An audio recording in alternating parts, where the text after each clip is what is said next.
அமெரிக்க தேசத்திலே ஒக்லஹோமா மாகாணத்தில் அந்த மாகாணத்தின் கல்வி அதிகாரி ரியான் வால்டர்ஸ் அருமையான கர்த்தருடைய மகன்.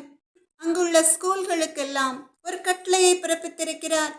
அங்குள்ள ஸ்கூல்களில் உள்ள எல்லா கிளாஸ் ரூமிலும் பைபிள் இருக்க வேண்டும் என்று சொல்லி, அது மாத்திரமல்ல, அங்குள்ள டீச்சர்ஸ் அந்த பிள்ளைகளுக்கு வேதத்தில் உள்ள வேத வசனங்களை குறித்து அந்த பிள்ளைகளுக்கு டீச் பண்ண வேண்டும் என்று சொல்லி, அதனால் அந்த மாகாணத்திலே அந்த கல்வி அதிகாரியின் ஆலோசனையின்படி 55,000 பைபிளை வாங்க வேண்டும் என்று நினைத்து கொண்டிருக்கிறார்கள்.